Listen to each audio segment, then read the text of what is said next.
L'eau qui compose la glace est un mélange de deux molécules contenant deux isotopes de l'oxygène.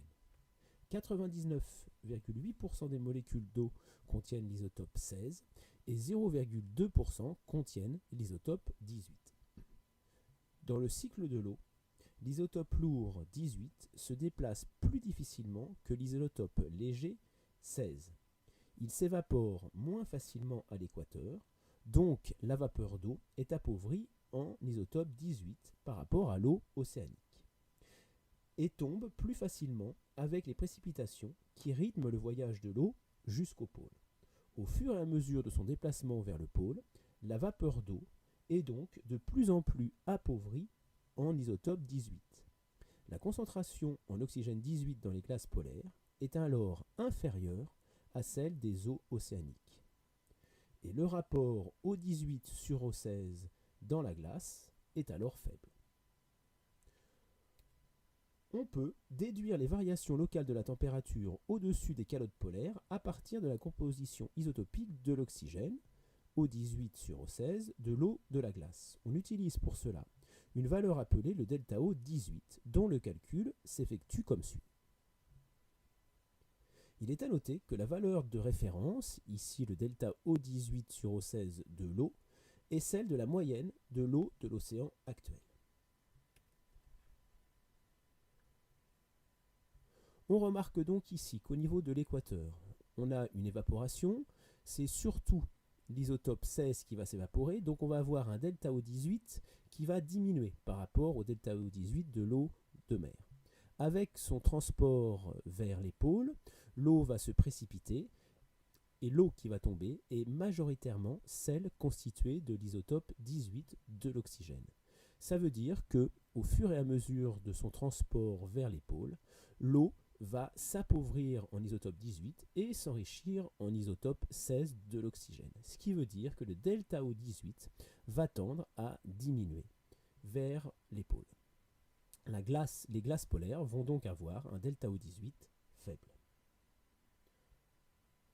Ce qui est important à retenir, c'est que plus il fait froid, plus le delta O18 de la glace diminue.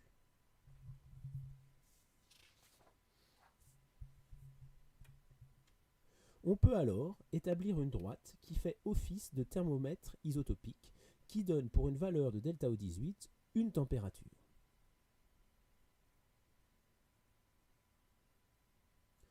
On peut donc effectuer des corrélations entre les deux paramètres étudiés à partir de l'étude des glaces, le dioxyde de carbone et le delta O18 des glaces.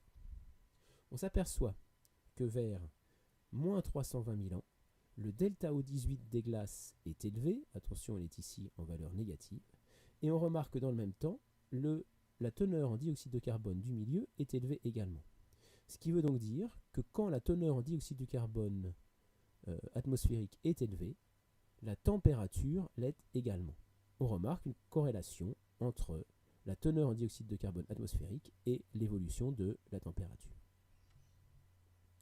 Le second moyen pour connaître les climats passés est d'étudier les tests calcaires des foraminifères benthiques formant les sédiments.